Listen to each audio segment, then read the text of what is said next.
महाराष्ट्रामध्ये पुन्हा एकदा थंडीचा कडाका वाढणार। राज्यातील किमान तापमानामध्ये 4 ते 5 अंश सेल्सिअसनं घट होण्याची शक्यता। राज्यामध्ये आज नव्या 35 कोरोना रुग्णांची नोंद। 16 रुग्ण कोरोनामुक्त तर ऍक्टिव्ह रुग्णांची संख्या 240 वर।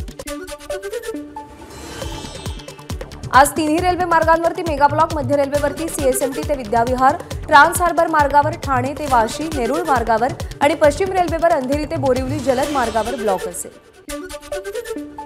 ठाणे स्थानकात विना तिकीट प्रवास करणाऱ्यांवर कारवाई। 1731 फुकट्या प्रवाशांवर कारवाई करून 6,02,000ची दंड वसूल। मुंबईमध्ये 38,79,000 घरांचं सर्वेक्षण पूर्ण। सर्वेक्षण करण्यासाठी 30,000 कर्मचारी कार्यरत होते। पालिकेचे अतिरिक्त आयुक्त डॉक्टर सुधाकर शिंदे यांनी ही माहिती दिली आहे। आरक्षण मिळालं मग पुन्हा उपोषण का? मंत्री छगन भुजबळ यांचा मनोज जरांगेंना सवाल। मराठ्यांच्या नेत्याला अध्यादेश आणि अधिसूचनेतला फरक कळत नाही, भुजबळांची जरांगेंवर टीका। शपथ पूर्ण झाली तर ओबीसी आयोगाचं सर्वेक्षण कशासाठी? मंत्री छगन भुजबळ यांचा मुख्यमंत्री शिंदेंना सवाल।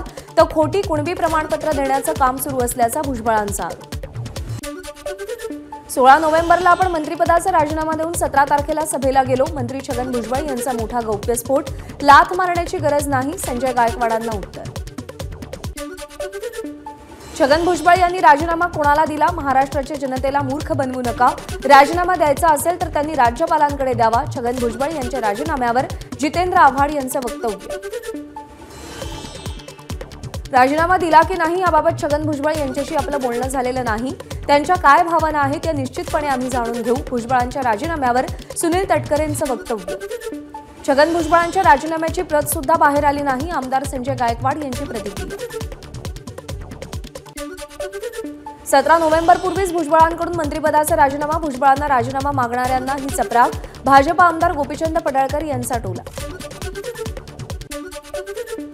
मनोज जरांगे यांनी आता असं उपोषण केलं पाहिजे की उभ्या भारतातल्या शेतकऱ्यांना कुणबी दाखले मिळतील, म्हणजे संपूर्ण देश हा कुणबीमध्ये जाईल आणि मनोज जरांगे यांना पितामहची डिग्री मिळेल। ओबीसी नेते प्रकाश शेंडगेंचा जरांगेंना टोला।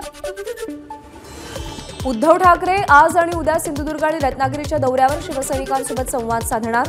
सिंधुदुर्ग किल्ल्याला भेट देणार। आंगणेवाडीच्या भराडी देवीचंही दर्शन घेणार। सिंधुदुर्गामध्ये आज उद्धव ठाकरेंची सभा। उद्धव ठाकरेंच्या सभेला भाजपचा विरोध। आमच्या नेत्यासंदर्भात आक्षेपार्ह विधान केल्यास उद्धव ठाकरेंची सभा उधळून लावू, निलेश राणेंचं वक्तव्य। दरम्यान सभा उधळून लावण्याचा प्रयत्न केल्यास आम्ही जशास तसं उत्तर देऊ, आमदार वैभव नाईक यांचं भाजपला प्रत्युत्तर। आज उपमुख्यमंत्री अजित पवारांचा बारामती दौरा। विविध विकास कामांची पाहणी करणार। त्याशिवाय बारामतीच्या विद्याप्रतिष्ठान इथं जनता दरबारही घेणार। मुंबईमध्ये उद्योगमंत्री उदय सामंत यांच्या अध्यक्षतेखाली एसटी कर्मचाऱ्यांची बैठक। एसटी कर्मचाऱ्यांच्या प्रश्नासंदर्भात बैठकीमध्ये चर्चा। National highways logistic management limited आणि सार्वजनिक बांधकाम विभाग यांच्यामध्ये सामंजस्य करार। या प्रस्तावित रोपवेमुळे पर्यटकांना महाराष्ट्रातील प्राचीन मंदिरं, ऐतिहासिक स्थळं, निसर्गरम्य ठिकाणी जाणं अधिक सोयीचं होणार आहे। कोल्हापूरमध्ये शिवसेना शिंदे गटाचं 16 आणि 17 फेब्रुवारीला अधिवेशन। मनोज जरांगेंच्या मुंबईतील आंदोलनामुळे कोल्हापुरातील अधिवेशन पुढे ढकलण्यात आलं होतं। 8 लाख किंवा त्यापेक्षा कमी उत्पन्न असलेल्या कुटुंबातील मुलींचं उच्च शिक्षण मोफत होणार। उच्च आणि तंत्रशिक्षण मंत्री चंद्रकांत पाटील यांच्या सूचना। गेली 25 वर्ष पालिकेमध्ये सत्तेत असून तुम्ही फक्त घोटाळे केले। मुंबईकरांना दिलेली आश्वासनं तुम्ही कधी पूर्ण केली नाहीत, त्यामुळे थापाडे सरकार कोण आहे हे संपूर्ण महाराष्ट्राला माहिती आहे। मुंबई भाजपचा ट्विटद्वारे ठाकरे गटावर निशाणा। गणपत गायकवाड यांना 11 दिवसांची पोलीस कोठडी। उल्हासनगर पोलीस स्थानकात गोळीबार केल्याप्रकरणी गणपत गायकवाड अटकेत। आमदार गणपत गायकवाड यांची आमदारकी धोक्यात येण्याची शक्यता। उल्हासनगर गोळीबार प्रकरणी गायकवाड यांच्या अडचणीत वाढ। उल्हासनगर गोळीबार प्रकरणातील जखमी दोघांपैकी महेश गायकवाड यांची प्रकृती चिंताजनक, तर त्यांचा सहकारी राहुल पाटील यांची प्रकृती स्थिर असल्याची माहिती। मुख्यमंत्री एकनाथ शिंदेंकडून महेश गायकवाड यांच्या प्रकृतीची विचारपूस झालेली घटना अत्यंत दुर्दैवी। मुख्यमंत्री एकनाथ शिंदेंची प्रतिक्रिया। महेश गायकवाड यांच्या प्रकृतीची खासदार श्रीकांत शिंदेंकडून विचारपूस। ज्युपिटर हॉस्पिटलमध्ये जाऊन त्यांनी ही विचारपूस केली। उल्हासनगर गोळीबार प्रकरणी दोषींवर कठोर कारवाई करण्याची अपेक्षा। खासदार श्रीकांत शिंदेंची प्रतिक्रिया। उल्हासनगरमधील घटनेची चौकशी होणार। याबाबत परवा होणाऱ्या कॅबिनेट बैठकीत चर्चा होईल। मंत्री सुधीर मुनगंटीवार यांची माहिती।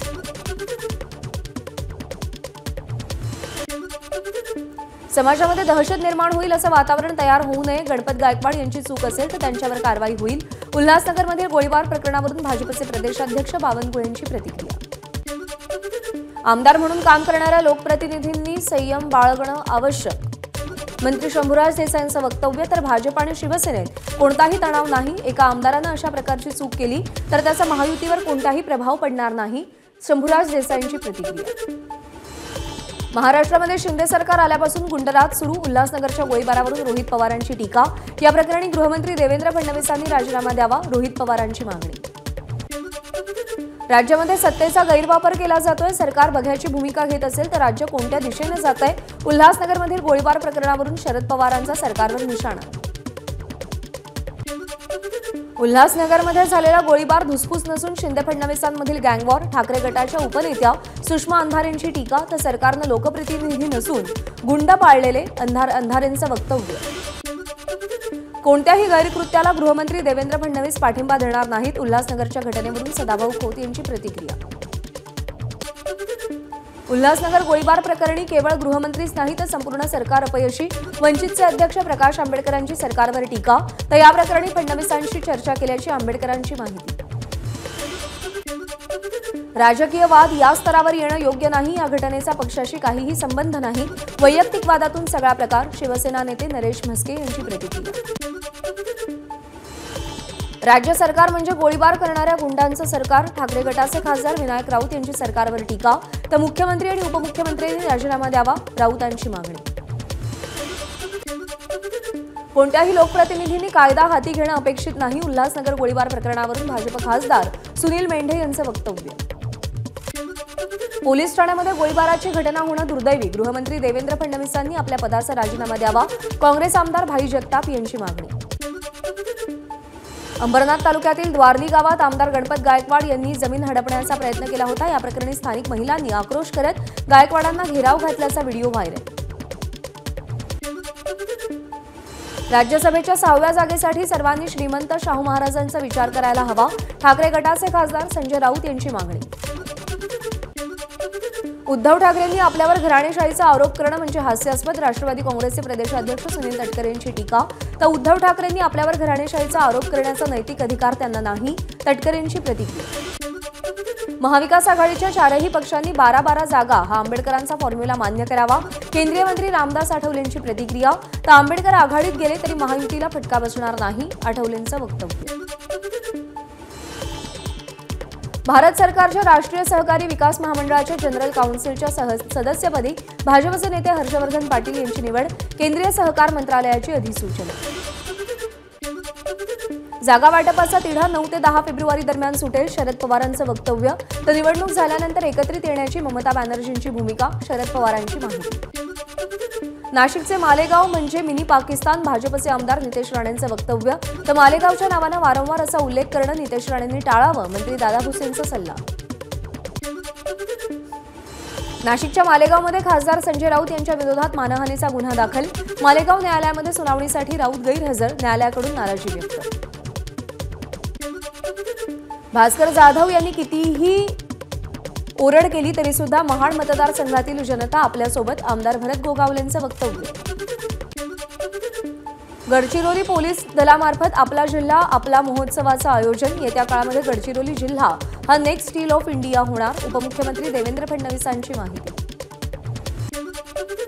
सोलापूर महानगरपालिकेच्या इंद्रभुवन इमारतीला राज्याचे उपमुख्यमंत्री अजित पवारांनी सदिच्छा भेट दिली, उपमुख्यमंत्र्यांकडून इंद्रभुवन इमारतीच्या झालेल्या नूतनीकरणाच्या कामाचं कौतुक। सोलापुरातील रामवाडी परिसरात महिलांसाठी सर्वरोग आरोग्य शिबिराचं आयोजन, उपमुख्यमंत्री अजित पवारांच्या हस्ते शिबिराचं उद्घाटन, सोहळ्याला रुपाली चाकणकरांची उपस्थिती। नाशिकच्या नांदगावातील वीर जवान संदीप मोहिते यांच्यावरती शासकीय इतमामात अंत्यसंस्कार, नांदगावातील मांडवड गाव शोकसागरात। पुण्यामध्ये ललित कला केंद्रात अभाविपकडून तोडफोड, बंद कार्यालयाचं कुलूप तोडून दरवाजाच्या काचाही फोडल्या। ललित कला केंद्राचे प्रमुख डॉक्टर प्रवीण भोळे आणि 5 विद्यार्थ्यांना जामीन मंजूर, सावित्रीबाई फुले पुणे विद्यापीठात नाटकावरून वाद झाला होता। कुठल्याही धर्माच्या भावना दुखावण्याचा उद्देश नव्हता. विद्यापीठ कायद्यानुसार योग्य कारवाई केली जाईल. सावित्रीबाई फुले पुणे विद्यापीठाचे कुलगुरू डॉक्टर सुरेश गोसावी यांची माहिती. पालघर मनोर राज्य महामार्गावर स्थानिकांचा रास्ता रोको. हातामध्ये काळे झेंडे घेऊन स्थानिक रस्त्यावर. ग्रामीण भागातील रस्त्यांच्या दुरावस्थेविरोधात स्थानिक आक्रमक. वर्ध्याच्या दहेगावात गावकऱ्यांचं साखळी उपोषण सुरू. दहेगावामध्ये रेल्वेला थांबा करत नाही तोपर्यंत साखळी उपोषण सुरू राहणार. आंदोलनकर्त्यांचा इशारा. तर आंदोलनाला शरद पवार गटाचा पाठिंबा. नागपूर जिल्हा परिषदेमध्ये महाराष्ट्र प्रदेश युवक काँग्रेसचं आंदोलन. केंद्र सरकारच्या योजनांची माहिती देणाऱ्या पोस्टर्सवरती आणि पंतप्रधान मोदींच्या फोटोवरती काळं फासलं. भंडाऱ्यामध्ये गांजाची तस्करी करणारा ट्रक पोलिसांनी पकडला. 2 लाखांच्या गांजासह 15 लाखांचा मुद्देमाल जप्त. नागपूरच्या हुडकेश्वर पोलीस ठाण्याअंतर्गत न्यू ओमनगर इथं दरोड्याची घटना. धारधार शस्त्र दाखवत घरातील 8 लाख रुपयांची रोकड पळवून नेली. रायगडच्या पेण रेल्वे स्टेशन नजीक आग. अचानक लागलेल्या आगीमध्ये 2 दुचाकी आणि 1 कार जळून खाक. रत्नागिरी शहराजवळील कुवार बारमध्ये एका दुकानाला भीषण आग. आगीवरती नियंत्रण मिळवण्यात अग्निशमन दलाला यश. मात्र आगीमध्ये दुकानातील साहित्य जळून खाक. झुमकावाली पोर या सुप्रसिद्ध अहिराणी गाण्याचा निर्माता आणि अभिनेता विनोद कुमावत विरोधात नाशिक रोड पोलीस ठाण्यामध्ये बलात्काराचा गुन्हा दाखल. शूटिंग दरम्यान ओळख वाढवून लग्नाचा आमिष दाखवून अत्याचार केल्याची एका महिलेची पोलिसांकडे तक्रार. अकोल्यातील सहाय्यक पोलीस निरीक्षक मनोज लांडगे निलंबित. शासकीय सेवेमध्ये गैरवर्तणूक केल्याचा मनोज लांडगेंवर आरोप. वर्ध्यामध्ये 2 लाख रुपयांच्या फसवणुकी प्रकरणी दोघांना अटक. लहान मुलांच्या खेळण्याच्या नोटा देत 2 लाखांची फसवणूक. चंद्रपूरमधून दोघांना अटक. अहमदनगरच्या श्रीगोंदा तालुक्यातील युवा शेतकऱ्याची धारधार शस्त्रानं हत्या. या प्रकरणी पत्नीनं सत्तेची सुपारी दिल्याची माहिती समोर. श्रीगोंदा पोलिसांकडून 6 आरोपींना अटक. पिंपरी चिंचवडमध्ये शाळकरी विद्यार्थ्यांचा गोंधळ. एका विद्यार्थ्यावर चाकूनं हल्ला. स्थानिक रुग्णालयामध्ये विद्यार्थ्यावरती उपचार सुरू. बुलढाण्यामध्ये 2 व्हीलर असोसिएशन आणि शहर पोलिसांकडून रस्ते सुरक्षा अभियान. कलापथकाच्या माध्यमातून जनजागृती करण्यात आली. नांदेडच्या हदगाव शहरामध्ये केवायसी करण्यासाठी शेतकऱ्यांच्या रांगा. केवायसी करण्यासाठी शेतकऱ्यांना किमान 3 ते 4 वेळा सेतू सुविधा केंद्रामध्ये जावं लागत असल्याचा प्रकार समोर आलाय. पुरंदर तालुक्यातील नीरा कृषी उत्पन्न बाजार समितीच्या आवारात कांदा बाजार सुरू. बाजार समितीचे सभापती शरद जगताप यांच्या हस्ते कांदा बाजाराचा शुभारंभ. दर शनिवारी बाजारामध्ये कांदा लिलाव होणार. गोंदिया जिल्ह्यामध्ये आतापर्यंत 24 लाख क्विंटल धानाची खरेदी. राईस मिलर्सचं उचल करण्यास बहिष्कार केल्यानं खरेदी केलेलं धान्य शासकीय केंद्रावर पडून. पंजाबचे राज्यपाल बनवारीलाल पुरोहित यांचा राजीनामा. राष्ट्रपती द्रौपदी मुर्मू यांच्याकडे राजीनामा सुपूर्द. वैयक्तिक कारणामुळे त्यांनी हा निर्णय घेतल्याची माहिती. पाकिस्तानचे माजी पंतप्रधान इम्रान खान यांना आणखी एक दणका. बेकायदेशीर विवाह प्रकरणी पत्नी बुशरा आणि इम्रान खान यांना 7 वर्षांचा कारावास. पूनम पांडे विरोधात पोलीस स्टेशनमध्ये तक्रार दाखल. मृत्यूची खोटी बातमी पसरवणं पूनम पांडेला महागात पडलं. एबीपी माझा, उघडा डोळे बघा नीट.